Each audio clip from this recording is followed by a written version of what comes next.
Again, I dare you. I double dare you, mother. Get busy living. You get busy dying. Open the pod bay doors, Hal. You're gonna need a bigger boat. And here we go. All right, welcome back to another episode of the Cinema Cult Podcast. I'm your host, Cody Maloof. With me, as always, my co-host, Dante Troina. And today we're talking about Daredevil Born Again, episode 7. What do you think, Dante? We're on episode 7 now. Like you said, it's been kind of a fast, weird season at this point. I don't feel like we're in the final act of the season, but we are very much on episode 7. I had a good time watching the episode. I have a lot of thoughts to dig into, but all in all, I had a good time with the episode. Yeah, I'd say I had a decent time watching the episode, but I'm just still feeling really weird about this show. I can't give it the stamp. Befuddled. I'm just so confused. That befuddled is a great way to put it. Like, just what are we doing? What's going on here? Like, where is the season going? Because I thought that this whole Muse plot was going to be kind of the driving force of the season. I thought we were finally kind of gaining some momentum in the narrative. And spoiler alert, I guess, but Muse gets fucking killed in this episode. So I'm like, what the hell is going on? That's the big takeaway of this episode is this show is kind of lost. I don't think it has any sort of cohesive narrative. I'm really interested to see what happens in the next 3 episodes of this season. I guess it's going to go back to Fisk versus Matt because the guy who I thought was our main antagonist got killed in this episode. I agree with you where like I feel like we've been doing Fisk and Matt for a long time, so I was excited to see Muse as just a wrinkle in the show, as a new thing for them to explore, and he gets capped. Heather Glenn fucking makes sure that he's dead. You see that bullet spread that she shot? Yeah, she nailed him. Four tight ones to the chest. Yeah. So good for Heather Glenn. In that case, we'll get into that scene later. But yeah, I'm like you. Like it's rudderless. It's very much a product of two thoughts. I guess we kind of saw what the new showrunners thought of Muse, I guess. I guess so. And yeah, just a show that I think doesn't play its cards right, or portray what it wants to portray correctly. And then it hits you with moments like Muse's death, which again we'll get into, but I think it hits you with moments like that and they don't hit the way they should because the show's promised you something else. And it's not a subversion, it's just a 4 bullets to the chest and he's gone. So, oh well. Yeah, I mean, this episode... R.I.P. R.I.P. Muse. He was pretty cool for 2 episodes there. I was having fun with him. I kind of just want to talk about that. I think that's the main thing to talk about in this episode. It also just feels like this episode almost doesn't really even have like a real beginning, middle, and end. So I don't know if it's really worth it to like go beat by beat through this episode. Sure. It just feels like a continuation of the last episode. And I don't know. It just didn't feel cohesive to me, but it's like 35 and a half minutes of television. That's it. Like our screen was on for 35 minutes. yeah, That's about what it was. It wasn't. Marvel's so weird with how they structure their episodes, and still, like, obviously, 9 episodes will not be enough. I think we can already say that 9 episodes will not be enough in this season to flesh everything out. I think we kind of accepted already that it wasn't going to be a complete season and complete thought. But yeah, I'm with you. Like, they're just. It's just happening. Things are happening on screen. There's no structure to them. They still very much do not know how to make television episodes. And that's a shame because it really holds back, I think, some of the really good things in the show. Because I do still really like a lot of things about the show. But I don't want to just cop out and blame Marvel as if the creators can't create something good because they're at Marvel.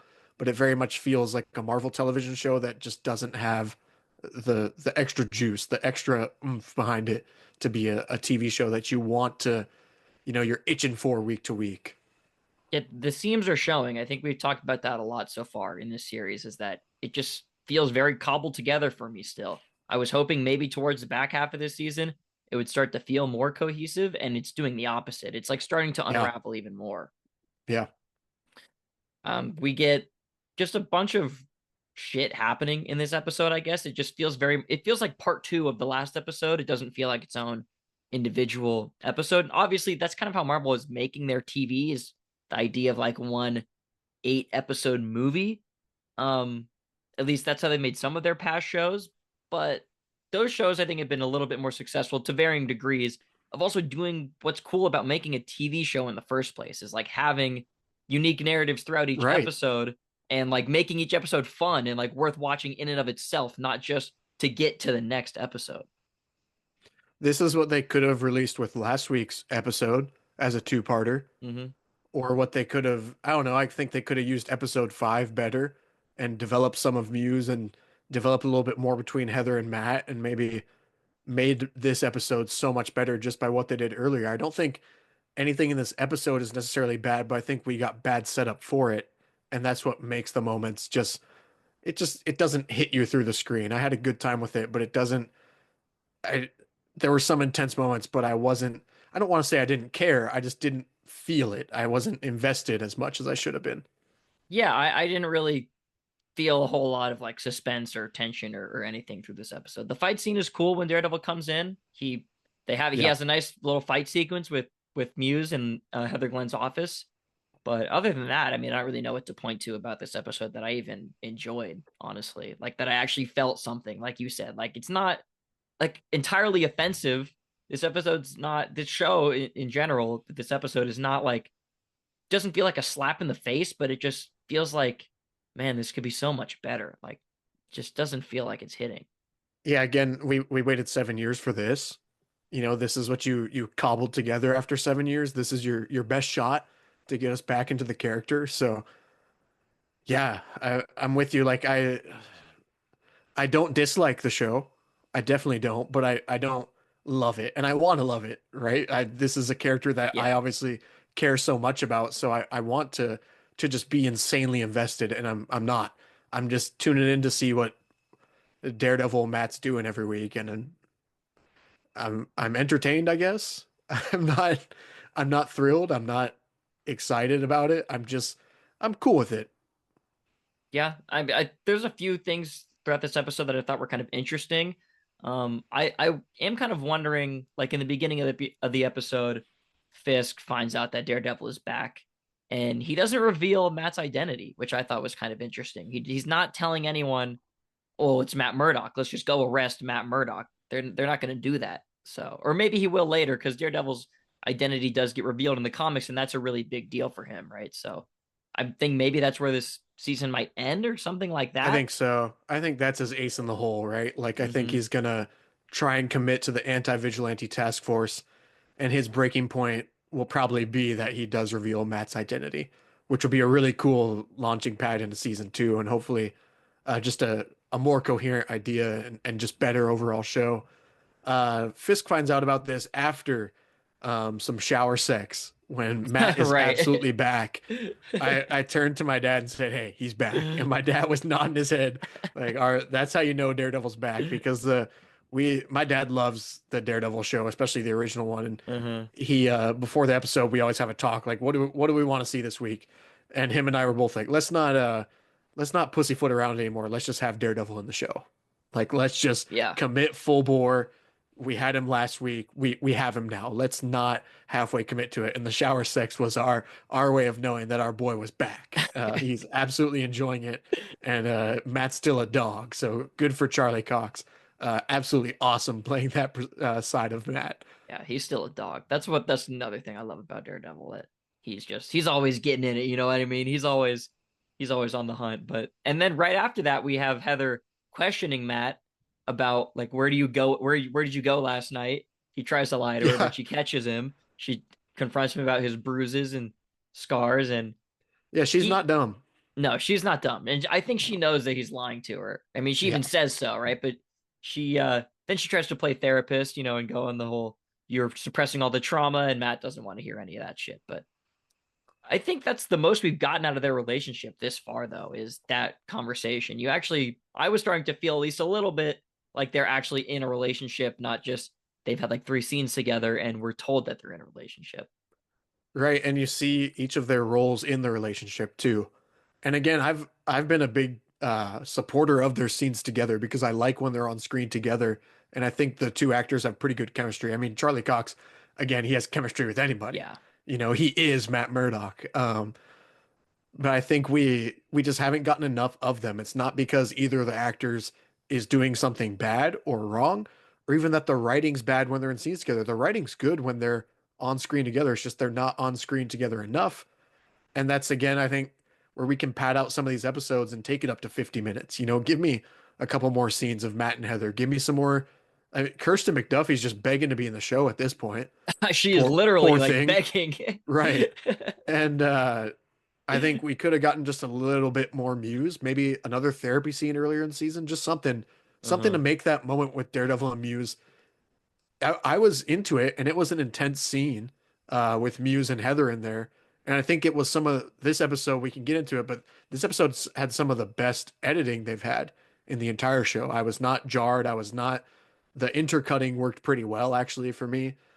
So I was okay with that, but I also just think we were missing just another moment to make that scene really, really hit you and really grab you in and make you care about Heather in that moment or care about Muse's motivations in that moment. Right. And instead of those scenes, which I think would have been like crucial to helping us kind of get emotionally invested in the episode, we get two random scenes with Vanessa, who we haven't given a fuck about the entire series, who her character has gotten nothing. And now we get one scene of her meeting with Luca, the random mob guy who we also don't care about. And then the end scene, well, I guess it's only really one scene with Vanessa, right? And then it's the follow up, the very end of the episode is her calling in a fake hit on Fisk to get Luca to go in there so they can kill him, Great which scene. Great scene. I thought it was fun, but I'm like, I why loved it. why are we doing this? Yeah. It just I feels just so strange. But she's yeah, so out of place. yeah, she's so out of place. And I don't know. I think part of it is the performance. I'm not gonna bag on the actress, but I just think part of it really is the performance. I don't think she has the same energy that she brought in really the first season of the show. Um, so that's a bummer to me because I did really like her character in the beginning of the show, and I think she's not as interesting when she knows all this stuff and when she's really in on the crime stuff. I think it was more interesting when she was a little bit outside of that life and the lines were a little bit more gray. Whereas really now she's calling the shots, and kind of the evil behind Kingpin even. Yeah, I just don't care about anything she's doing, honestly. The subplot to me just feels like we don't want to totally forget about her, but we Right. also don't really want to give her enough time to actually develop a plot for her either. So it's just we're No. caught in the weird middle ground. I think rudderless is just a pretty good way to describe this series so far, and I think this episode is maybe the biggest example of that, even more so than the bottle episode, because say what you will, it was completely divorced from like the rest of the narrative, but it was a fun episode in and of itself. Just like a lot Yeah. of the Netflix episodes for Daredevil are fun episodes in and of themselves. They don't, obviously they're telling one small part of a much larger story, but they're still fun episodes of Like a TV. television show. Exactly. Oh yeah. Okay. Yeah. Yeah, this Right. just it doesn't feel like a full blown like a real television show. It feels like Marvel television 8 hour movie that no one wants. Like, why not just make Daredevil a movie? Why do we have to have a television show if this is Right. what we're gonna do? I don't know. I don't know. I'm not Yeah, enjoying my time here right now. they're not doing my boy dirty. They're just not doing him justice. Yeah, this is like They're a not C they're plus not so spitting far. on the face. Yeah, they're just it's like yeah, they're turning in the paper last minute and Uh-huh. they had you had 3 months to write this paper or whatever, right? It's their final project, their senior year project, or their coming out party to get their PhD, and they're just not delivering. And it's crazy that they had 7 years to give us this, um, which is it's hard to say like how'd you wait 7 years and you give us something uninspired? And the actors are so you see their love for the characters still, and you see in like interviews and the way they're portraying themselves in the media, it's like the actors are still very inspired and very bought in and are right back, it's like they're slipping the shoes back on. They know exactly where they want to be. So it's a shame that they're not being used in a way that that feels to take advantage of what they have to offer because they have great moments to offer, great characters to offer, great scenes to offer. Um, I like this episode. Like I had a good time with it, but I just didn't feel like a rush of energy in the episode, anything like that. No moment that's going to make me like, this is not going to be a memorable episode for me. It'll be like, oh yeah, when Muse died, like that'll be Yeah. the memory of it. I like the cops holding up Yeah, the it's a mask great of shot at Muse, the end. just Yeah. posing with it. Yeah. And that's when I was like, okay, he really is dead. Like he's not going to be an inhuman. He's not going to be a mutant. There's nothing special to Muse. He was a plot device, which kind of stinks because I think he serves so many. It's crazy because they gave him so much more character in this, like as a character, but he served such a better purpose in the comics. Even in again 9 issues of Daredevil, he serves such a greater purpose with both characters, Daredevil and Fisk. And so it is a shame that they didn't just use that more. Like you gave him, you did everything. You put all the dominoes like in line. You put all the chips in play. You gave him some better characterization too. You made him a real character and not just a creepy guy, which he was a good creepy guy, but you made him more than that. And then you just dump him when you have everything lined up and ready to create more conflict out of him. So just Yeah. weird use Yeah. of him. Really strange use of the character. I agree. I mean, I don't know him at all from the comics. But it just feels like he could have been used so much more here. I'm Yeah, kind of sad to see him go. I thought he was one of both of our favorite parts of the series so far, like his like yeah, creepiness. And like you said, they made him more than just like a creepy guy. Like I did really think that was like a very solid scene with him and Heather Glenn when he's talking to her and he kind of slowly becomes more unhinged as the conversation goes. It's also intercut with us getting some exposition. We're learning about him and how he learned taekwondo and killed his teacher. And yeah, sure, I mean, yeah. crucial exposition for us to know, I guess. What He about knows Taekwondo. Well, it didn't help him. it didn't help him, So but I guess that's yeah, explaining why he was able to fight at all, why he didn't just get his ass whooped immediately by Daredevil. But again, I thought that was like something I don't that need that. no, we don't need that if you're going to kill him in this fucking episode. I thought that was going to be something that we're just building the character out more and we're going to learn more about him later. But Well, like no, cool, that's he all we can get. fight. Cool. Yeah, Like so what? I don't need to know when I saw him fighting in the last episode, I didn't think that's not right. He must be a black belt. Like he must Right. be.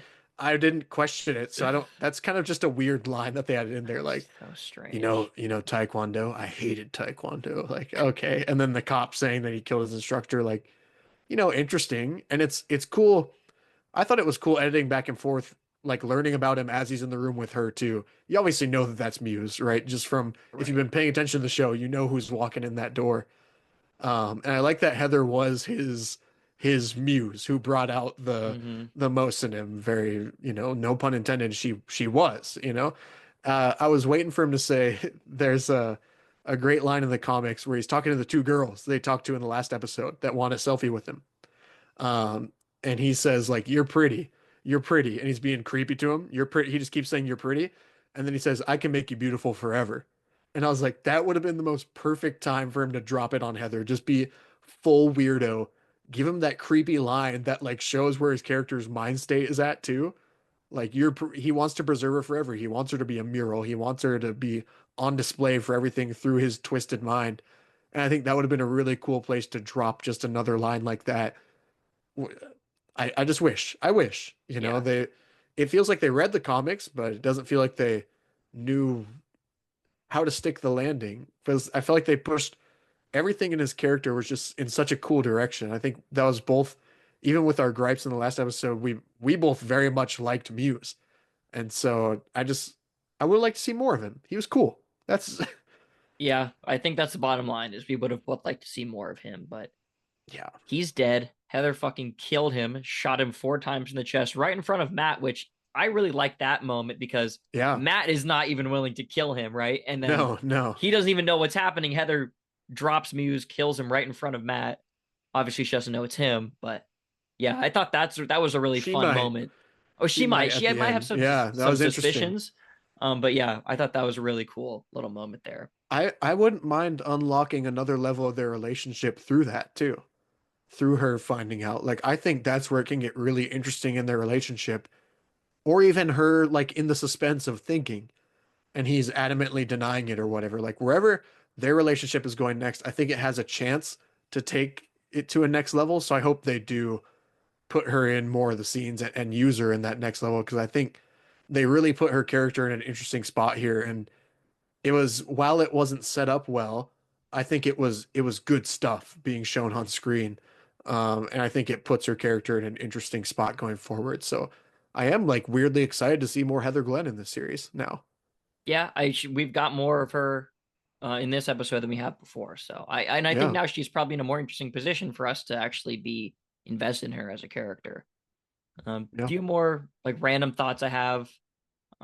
Fisk, I like when Fisk was talking in the beginning of the episode about Matt, and he says, he's just talking about, well, he's talking about Daredevil to one of his employees, and he's saying how, Daredevil ruined my 10 years. He destroyed 10 Yeah. years of business infrastructure, and you could just tell, like, he fucking hates him, like, Well, for and real. he actually thinks he was doing a good thing Right. before too. He And thinks he he's was like like this, wronged. yeah, and he ruined all of it. It was just so awesome. He's such a hater. I love that. I He love that literally so says he much. had me unjustly arrested. I'm like, I don't know if you're Right. unjustly Right. arrested. It's so funny because the way he's describing it too is like the end of the Bendis run where Daredevil actually goes unhinged and like drags Wilson Fisk around the city to like the mob bosses and shows them like he's not your kingpin anymore. I'm your kingpin. If you want to sell drugs or whore in my city, you will get out today. I'm the kingpin now. And that's how Fisk describes Matt from the Netflix show was that Daredevil's just going around just he was beating on good people and unjustly having me arrested and just all this ridiculous stuff. Like so funny his view of Daredevil, like how much he hates him. Yeah, I think we've been getting some good looks into like how Fisk actually views himself and thinks about like the stuff that he's done up Yeah, until this point. Like when he also says like I have a responsibility to protect this city, like from anyone who steps right. outside the law, and that's including Daredevil and obviously Muse. So he really does kind of view himself as like a weird protector of the city in a fucked up sort of way. Well, he views himself as like the god, right? Like he's very much the god figure or the promise figure to Daredevil's devil, and he says like Daredevil dresses as a devil, like he hates the fact that he dresses as the devil even like Mm-hmm. down to his outfit. So I think it's funny that he usually wears white in the comics or in small moments in the show, and Fisk is very much he's very much thinks of himself as this high figure who's keeping the city from itself from becoming a worse version of itself. So I agree. The fist stuff was really good in this episode. Yeah, he's probably been my favorite part of this series, like as a whole. I think the character's been pretty fun. More of the same of what we gotten from the Netflix series, but like you said, all the actors, all the characters that we've ported over from the Netflix series, they feel the same to me, and that's I Still think the bringing it. strongest Yeah. part of this series. Um, Yeah. yeah, we also I also do like how Fisk is he's still like being a politician, like he has fully embraced the political side of being the mayor. Like at the end of the episode when he wants to spin the narrative that Daredevil wasn't Yeah. there. Daredevil didn't stop Muse. It was my anti-vigilante task force, and so yeah, I just like that Fisk is really like playing the dirty side of politics that you would And expect him to that's do. gotta kill Matt. That's gotta kill Matt. That he's doing that. So I'm really curious. I think we'll get before the season ends, I think we'll get some Matt and Fisk dialogue again. And I really wonder where they're each at with how they do still have, even though he hates Daredevil, he still has this weird respect for him. It wasn't portrayed in this episode, but he very much does, and you saw that in the other episodes. And so it's kind of funny to see. And Fisk now, that's his therapist, Heather, right? So he's Right. things are going to start to be put together. So we knew Heather was in danger from Fisk or from Bastion or Muse, right? At some point, but this is how she was in danger was through Muse. But now Fisk knows he's got some sort of involvement with her, so he is not going to be happy to be in couples therapy next time. Yeah, I think that's probably going to be our end point or close to our end point of this series is that's probably what's going to drive the rest of the narrative through the last three episodes. At least I hope. It's Which going to I'm cool be with. yeah, I Yeah. think that would be fun to explore through the last three episodes of the show. I think that would probably make the most sense. I don't see another Yeah. villain being introduced or anything like that. I hope the Vanessa subplot, I don't know what's going on with that, but I hope that doesn't take up too much of our time. I mean, unless they've got some good stuff for us in store if they're going to really try to do it, but I don't think they are. Um, No, I pray not. I had two really quick things. Sorry to keep dragging on it, but about Muse. Um, I wrote in my notes because I write my notes in real time just quickly as I'm watching through the show, right? So I can recall them. And I put Muse in therapy. They're really developing him right when he's talking to him.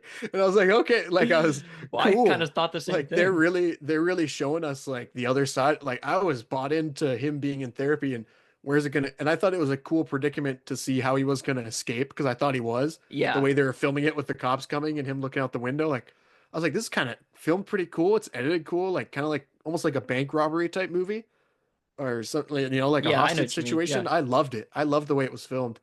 But I put down really developing him. Like they're really going all in on this character. I like that. And then Daredevil breaks through the window and fucking skewers him Yeah. and runs him through his own canvas, which I thought was awesome. Like that was the Hmm. coolest part of the fight. I like the editing. It was like choppy, quick editing, but with still camera shots. So every time there was a cut, even if the cuts were quick, I could see what was going on, which I thought was cool. It was kind of new for the Daredevil show to do, quick editing like that in a fight, but I thought they really used it well. In this episode and in episode 6, both the Muse fights, that he's good at Taekwondo. Would like to see more of that, but Yeah. interesting fight scenes. Yeah. I mean, the fight scenes I think have been pretty strong overall this series, except for, I mean, the first episode was pretty fun, or the beginning there, but I just the CGI kind of took me out of it a little bit there. But overall, yeah, I think all of the other fights have been fun. I just that's not enough for me though. The great thing about the Netflix show is that it had awesome fight choreography, but it was also incredibly well written and well acted, and just paled this show pales in comparison to a TV show like that. Well, and you're right. Like the first show, it wasn't just because of the fights. The fights came at the right moment with the right development after, there's episode 2, the hallway fight that everybody talks about from the first season. But that's after 50 minutes of great story Hmm. and great development with Matt and just unforgettable moments with Matt and Claire in that apartment and interrogating the guy on the rooftop. And it all leads to that. And it's a slow build into that fight because that fight needs to be important. That's an important character moment. And I think the first show, they always use the fights to establish character or build on character moments. I don't think this show really has done that well. I think the one fight that they used to establish more of a character moment was the episode 6 fight when Daredevil Yeah. comes back. But that's kind of a layup because it's him coming back. Uh, Maybe they use this one to establish Heather a bit more. I don't know. But I think the first show was so excellent on when it chose to have its fight scenes because the show needed a fight scene or a primal scream or whatever to get the characters in that mindset at that moment. Yeah, I mean, I really don't have much else on this episode besides, yeah, everything I already gave you. I don't know. I don't have Okay. much else to say other than it's just not really doing it for me as a whole. There's like a few things sprinkled in here and there that I like, and again, it's not like super offensive to me, but this show is just No. not. It's not batting like the batting average should be so much higher. Like the OPS, whatever you want, should be so much Yeah, higher they need on some this torpedo series. bats. Well, exactly. They need That's for something. sure. They're they're like hitting singles at best, or they're walking, or they're reaching based on an error or something. We're not hitting doubles in the gap or triples or homers. We're barely squeaking out any sort of like on base here, and it's just not fun to watch overall. It's some key moments that are fun, but overall it's just very lackluster, underwhelming. Just yeah, just disappointing. I don't think like again, like I don't this episode in a bottle, I didn't dislike anything, but this episode can't be in a bottle because it structures itself to Hmm. not be in a bottle. And that's why like I can't take away much from this episode because it didn't give me much to take away from it. Um and that stinks because I think we just both want it to be great. I want this show to be incredible. Like I know we want everything we watch to be really good, but this is one that really I think hits us both in the heart and like gives us like a it's such a cool mix of nostalgia and then the show coming back and just all these things. Like I was so hyped for this show and now like I'm excited for Tuesdays, but I'm not like itching to get to the next Tuesday now, which is a shame because even at the start of the show, I still kind of was. I was itching to get to that next Tuesday and see what was next. I think the show hasn't given me much to chew on throughout the next week. I don't have much to think about going into episodes 8 and 9. I just have little expectations for what I want the show to do for me, which is more cool moments, some interesting Matt and Fisk dynamic, and set up a good season 2. Yeah, I just can't help but thinking that this might have just been a bad idea in general, just this version of the show. Yeah. When you're trying to reboot something as great as that original Daredevil show and you're putting the whole new Marvel spin on it, I don't know about new, but you're putting the Marvel spin on it. And it's just not a recipe for success. And I just think that this show could have been just completely done a different way with like some real grit behind it and just a completely different script, I guess. I mean, we're just so screwed because they got done making one show and then they tried to turn it into another show, right? Or they were halfway through making Yeah. the first show, and we've talked about it already, but I still think that's just killing us here. I don't dislike the script and plot points. I just dislike how we're getting there. I dislike how rushed it's all feeling, and Yeah. I don't know how it's feeling rushed because we just should have had more time. Like it's so obvious. I don't get how they rewatched this season back and thought like, yeah, we land all the shots we want to land.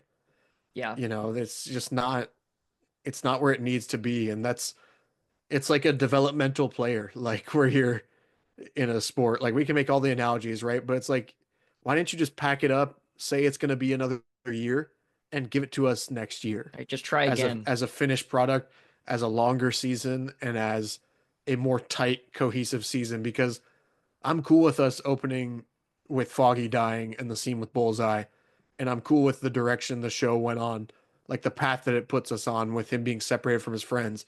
I think it's really interesting here, the line they says to Heather about it all feeling fake. Yeah. Like it all feeling Yeah. like it's just Like not what his life uh-huh. should be. And I'm cool with all the Muse stuff. I'm cool with the Punisher stuff. I like the White Tiger stuff. Like I like a lot of the stuff that we're getting to in the show. It's just that we're not getting into it. We're getting there, but we're not delving in where we should. And I think the biggest thing, besides the script and rewrites, I think again, it the 10 extra minutes is not 10 extra minutes of difference if they extended the show a bit. It would speak volumes, I think, to how much better the show could be if they just added 10 minutes to each episode to flesh every little thing out. And then the moment with Heather hits harder when he's cutting her open because that should be more intense than it is. And it's intense because it just is an intense moment, but it should mean more, right? And the slow build up of Fisk coming back has been really cool, but you can't tell me it wouldn't be cooler with just a bit more laced in there.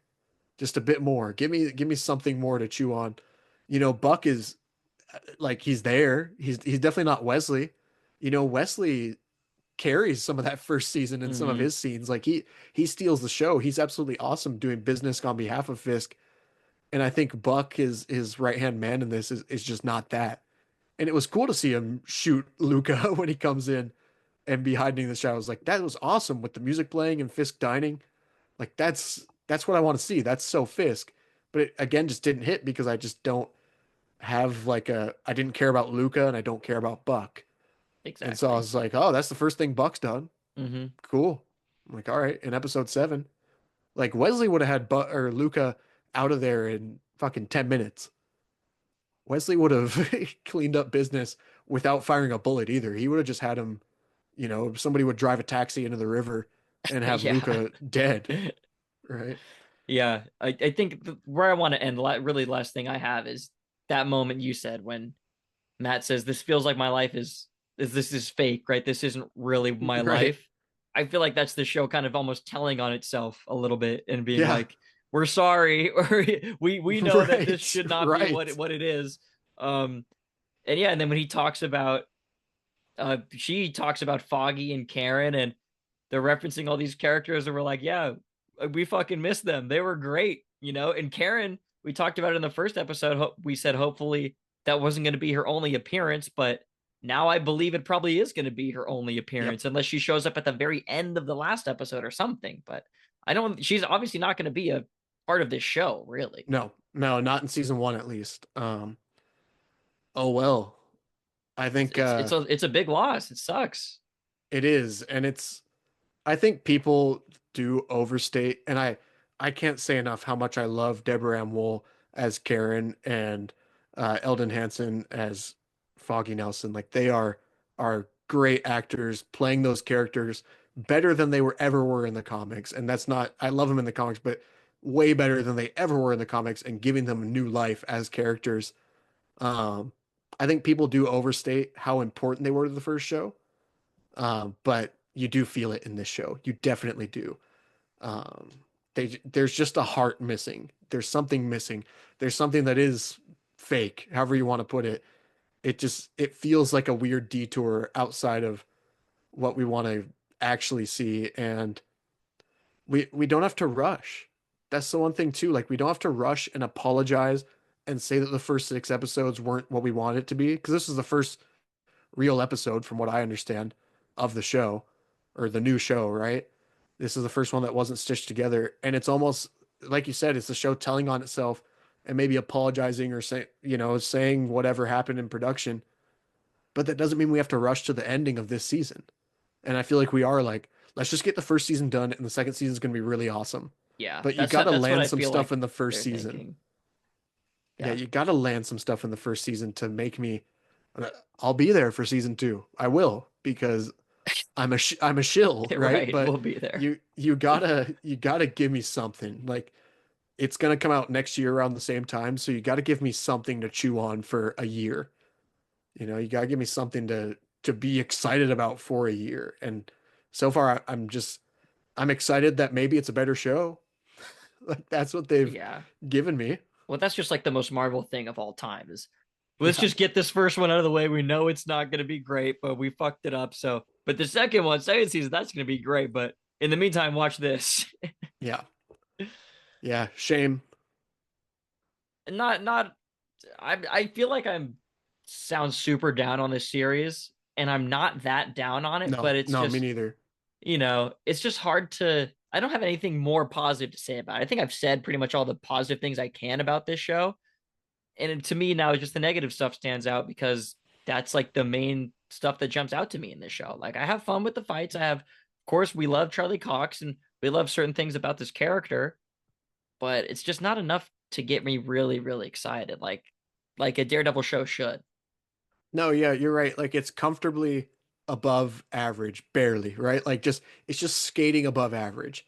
And then when you have the first show and the worst season is season two, which is gives us the Punisher and gives us the Elektra moments and has some ridiculousness towards the back end, but gives us some of the best moments of the character's history on screen.